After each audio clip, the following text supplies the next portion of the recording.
Good morning and welcome back to CityLine. With me, this segment, you're going to love the title of it. It's called Louder Than a Bomb. And you're thinking, Amanda, what is this? Well, let's find out. Please join me in welcoming Christina Butcher. You are Louder Than a Bomb-Tacoma's coordinator. I am, yes. Welcome, my dear. Thank you. Righteous earrings. Thank you. We want to give a shout out to Tanya at the Grand for giving Yeah, in Jonkuland where I got them. They are fabulous. Go local, sister. You brought with you this beautiful woman next to you, Tashawn Deville.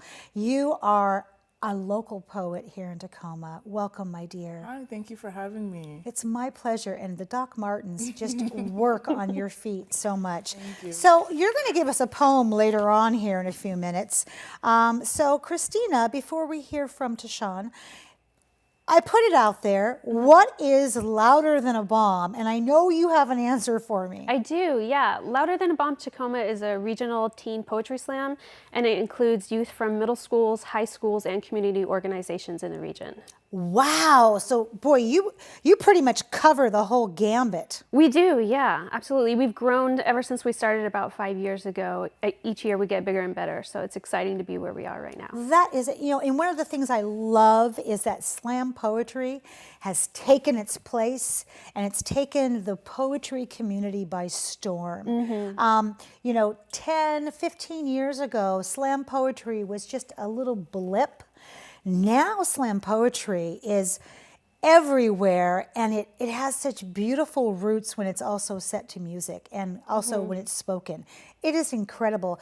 When you think about, Tashawn, slam poetry, what's its importance in terms of to Tacoma and also to youth? I think that slam poetry has a deep importance in providing a community for youth to be able to voice their concerns and their ideas about our society and some of the issues that we face today. And I feel like it's a great way to voice that message. Yeah, because correct me if I'm wrong, but most slam poetry is written by those who are speaking it. Is that correct? Yes. Yeah. So it's like a spoken journal or a spoken lament or a commentary on something that's going on either in their life or in society, and that's what makes it so gripping. I mean, it's not twinkle twinkle little star slam poetry.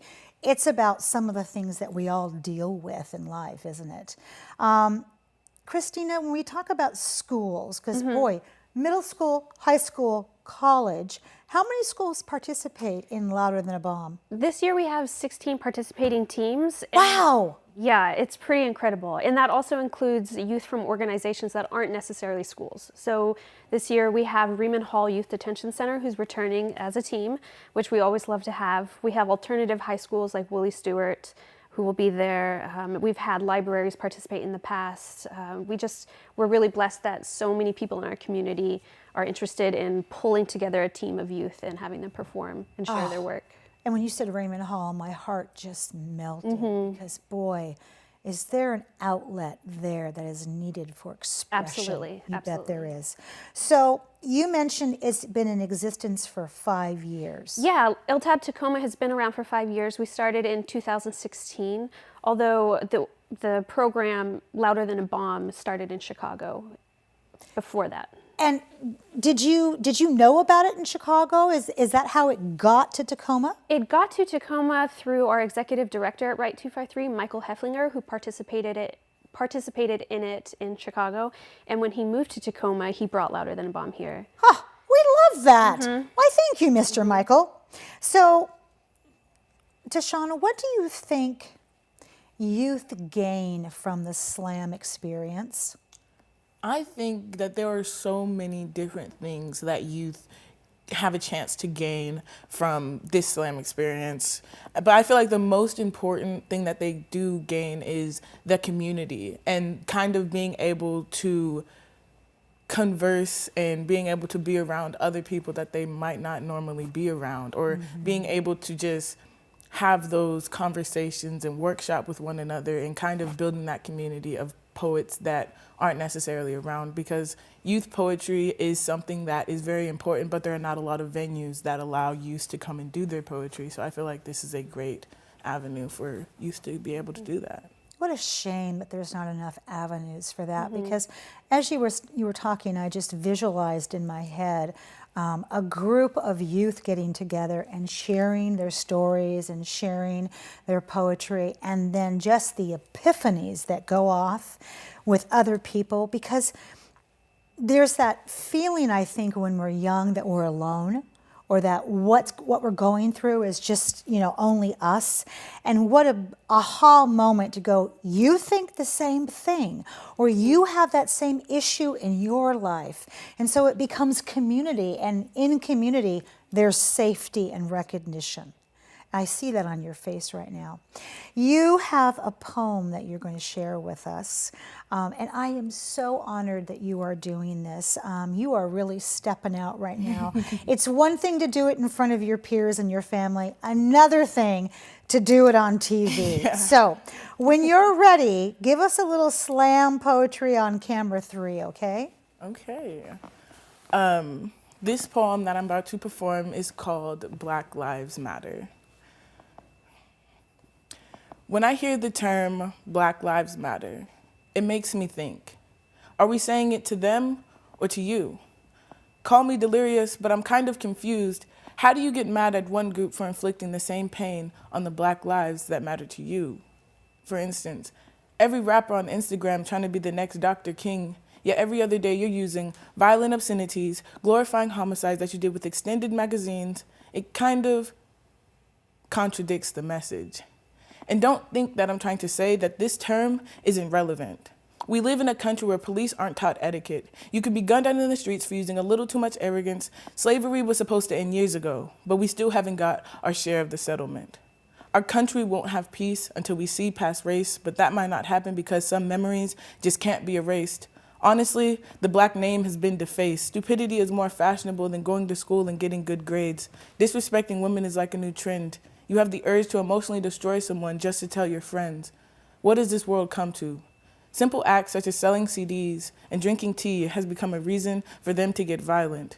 If a white boy dies, they yell, but if he's Black, they get quiet. Not allowing someone their First Amendment right is a reason to start a riot. 7 out of 10 Black men will be sent to jail on a verdict that is most likely biased. You want our country to be ran by a person whose emails are private. I know Trump got a lot of secrets, but most of them he even paid to get quiet. This entire administration is going to kill this country faster than I can put pen to paper. But I want all of you to remember, our only options are not just to surrender. When we said the revolution would be televised, we meant it. We record police brutality. If Facebook's the only ones that will listen, then that's where we'll send it. The reason they are getting angry is because we are documenting their actions. Most bigots aren't used to getting called out on their infractions, but acting like criminals won't do anything but give them satisfaction. All they want to do is label us as thugs so they can send us to jail to rehabilitate us, but that's one thing it never does. You can fail the revolutionary, but you can't fail the revolution. They haven't changed. They just redesigned their constitution, declaring war on minorities by declaring war on drug distribution. What's the point of having civil liberties if something so little as going to jail disqualifies us from using them? We don't say all lives matter, because in reality, all lives don't. If I am face to face with an officer accompanied by a handgun, that night, maybe my life won't. Wow. Thank you for sharing that. That is amazing. You are amazing. That's a lot to take in, and boy, it's beautiful. Your voice matters. Thank you. Thank you so much. In these last few minutes, I want to talk more about Right 253, but I don't know where to go after all of that beautifulness. Let's talk about what is Right 253 and what its mission, and then who do we need to thank? Sure. Right 253 is a youth literary arts nonprofit here in Tacoma, and we have a couple of different programs, but mainly we have educational partnerships. We run Louder Than a Bomb-Tacoma, the Poetry Slam, and we run the Riemann Hall Reading and Writing Program.